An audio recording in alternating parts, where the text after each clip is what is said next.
Welcome to the Ask Dr. Nima show. My name is Nima Rahmany, and I'm here, as you can see, in the city of Toronto, my old stomping grounds, here to share with you something extremely important and personal to you, and that is the concept of self-esteem, what it is and how to elevate it, on this episode of the Ask Dr. Nima show.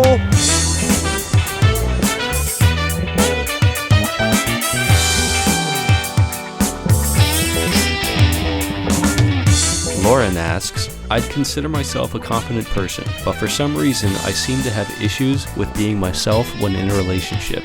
Anything you can suggest to help with my self-esteem? Lauren had asked us this question, so we sat down and had a very interesting conversation about where her lack of self-esteem actually came from. Every time I enter a relationship, I feel like I didn't represent myself 100% going in from the start. I trust that over time I'll open up and it just doesn't happen. And like your authentic self. Yeah, exactly. And I put a lot of weight on it and pressure and end up wanting to give up, and I break up with them or they start to trigger off and it's like, it's just not promising and it just leaves me with no faith in anything long term. You have a resistance to being real with somebody. You think that if you were to show your real side, that they wouldn't accept you. Yeah, I'm worried about what they think at all times. I don't leave room for that moment where I'm not done up. So it's a self-esteem issue. Essentially what Lauren is saying is, I don't have enough belief in myself that my authentic self is worthy enough of attracting somebody who will love me for me. So I have to compensate by always putting on makeup and always overdoing myself so that I have their approval because I haven't found it within myself.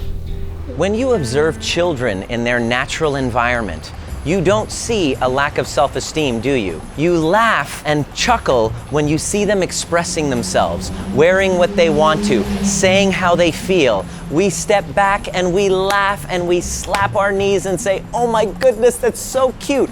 We actually admire them for speaking their truth. But somewhere along the lines within our lives, we get told we shouldn't be saying this, we shouldn't be wearing that, we shouldn't be behaving a certain way, and the voices from our parental units or those that we have subordinated to start to chip away at our psyche and create this sense of low self-esteem. And Lauren was no different. So I want you to sit for a moment and think about a scene that represents this conflict you're talking about really well. I was brought to Florida. How old were you? 13. We were like on vacation and we were with my stepmom, and I wasn't really fitting her cookie cutter style. Like basically she wanted to totally change me. They went and bought all these clothes and they said, you need to wear these clothes.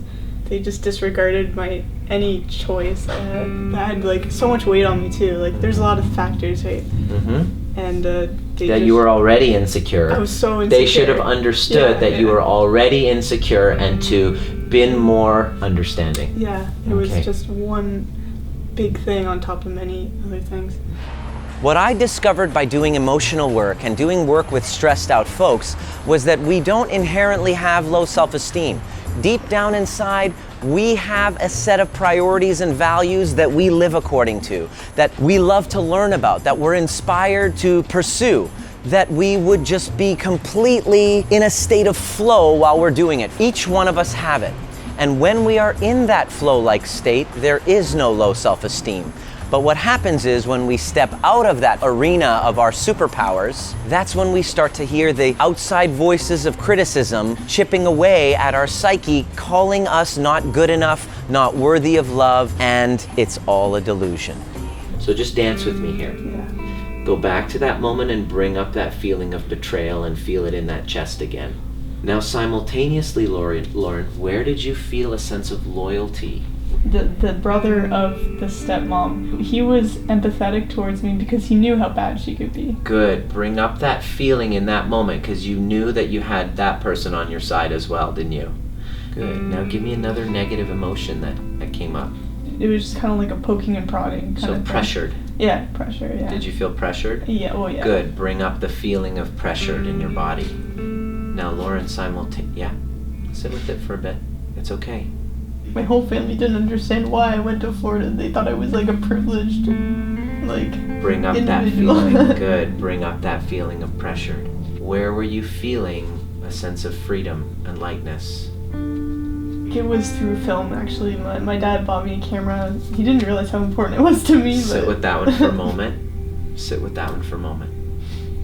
Bring that feeling of freedom that you felt when you had the camera. Any other negative emotions that come back for that scene? Pressure was such a big part of it still. You still see more pressure? Yeah. Well, let's see. Let's keep looking. Let's look in other areas. Did you have a connection to your higher self? I had a dog. Sit with that one for a moment. Can you see that your dog allowed you to be exactly who you wanted to be? Sit with that one for a minute. Bring up all that freedom that your dog made you feel. Go to those memories with your dog. Just bring that freedom throughout your entire body. Can you see it was there? With animal, yeah. Beautiful. When I'm working one-on-one with people, we locate and detect specific traumatic scenes that are stored in our memory as those times when we felt judged and criticized that really left a mark, a stain in our nervous system. And through the use of these magical tools, we're able to completely transform the perception to see that that criticism and that challenge as actually gifts. So what was the benefit of you experiencing that? You said one, which is, I was better able to connect with boys. Yes. Yeah. And how did that serve you? Did that save you from some drama? When I went to film school, mostly guys, and I had to, Be work in the with arena. that to make my vision happen. So yeah. Did your vision happen? Yeah. Can you see that scene of being not accepted was pivotal in making your vision happen? Yeah, it definitely sparked comfort. Like, it made me feel very comfortable with guys as individuals and not just as seen as a partner. Right. Sit with that one for a moment. How does that serve your career? Oh, it served my career 100%. Are you independent? Yes. Sit with that one for a minute. Are you reliant on someone? No. Sit with that one for a moment. Have you ever relied on a man to keep you going?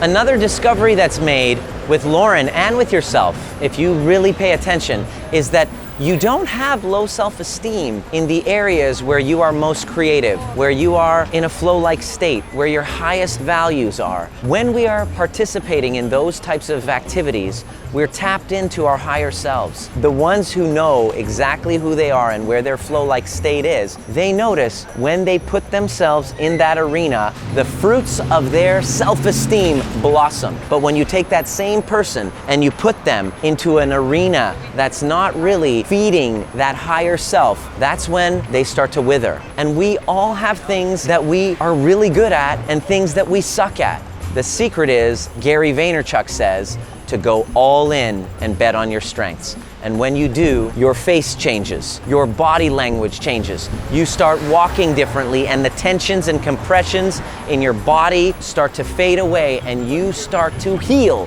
from the inside out.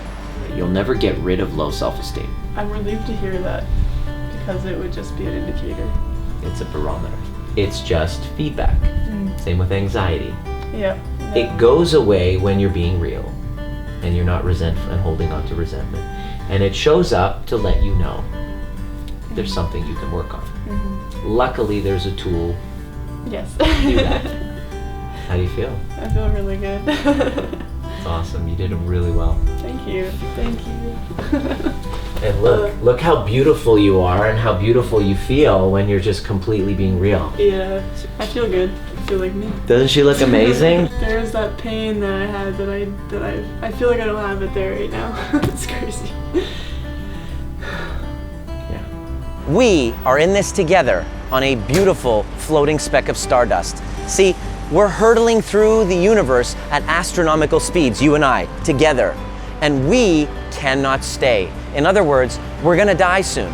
And the purpose of your life here on this planet is to serve others in their transformation using your story, using your greatest challenges, using the things that were conflicting you and giving you your greatest challenge, your mess, as your message to other people to assist in their transformation.